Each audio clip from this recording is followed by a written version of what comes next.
So we will cast on as we have done. So remember the simple way we can place our yarn on the table and make a little loop.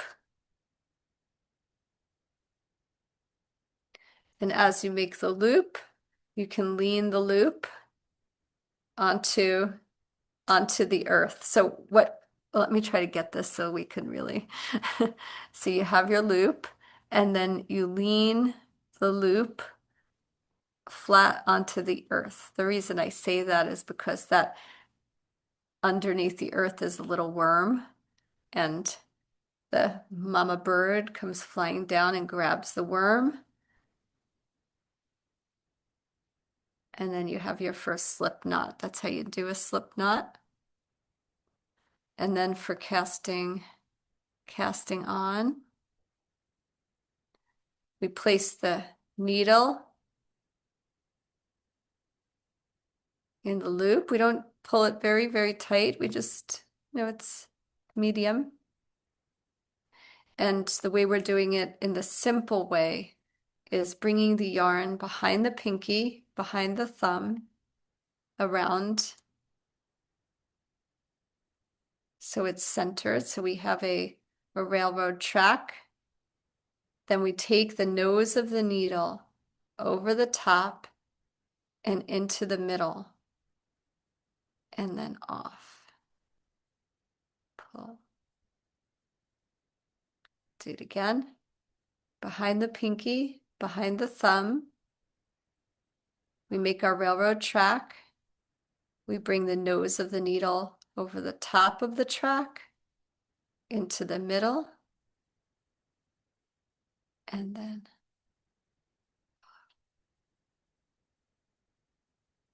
do it one more time. Behind the pinky, behind the thumb, we have our railroad track over the top, into the middle, and pull. So now we have our nice stitches, nice and neat. Sometimes when people are first starting, they'll be twisted, so you always look to the spine of the work. See, it looks like a little spine, and you straighten the spine. And that's how we know we're ready to start to knit. That's casting on. All right. All right. So now I'll do the actual knitting first into the camera, and then we could just set the camera up any old way so that we could really get a good look here. But this will be for you to reference during the week. So we have our knitting and that spine. So the spine of the work goes to the right of the needle. Let's see if I could get me positioned here. So the spine of the work goes to the right of the needle, and we take our free needle and we look for the first and second stitch, and we see there's a space in there, and we take that needle and we put it between the first and second stitch. So right in there. In through the front door, once around the back, out through the window, off jumps Jack. We look for the first and second stitch on the top of the needle. We look at the space in between always. In through the front door,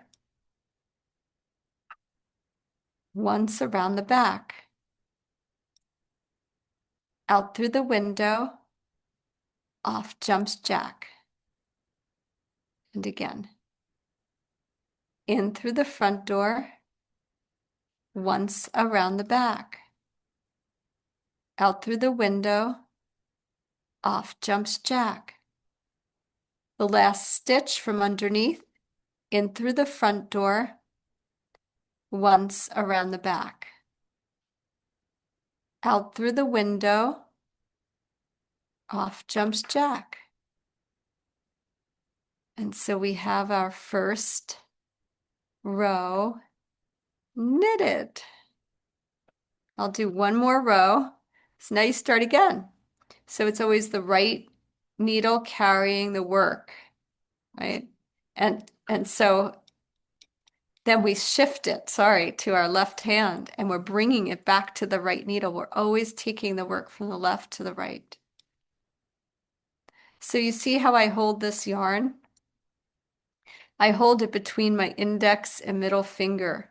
Make it nice and firm so it's not just hanging there. And that helps me knit with speed and ease eventually. So the tail of the work just kind of hangs. Don't worry about that. You'll use it later as a helper to end your work, end your project. But you don't bother with it now. The tail just hangs there. So, a little awkward trying to make sure I'm in the camera.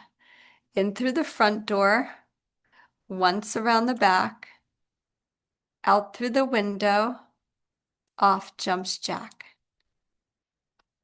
In through the front door, once around the back,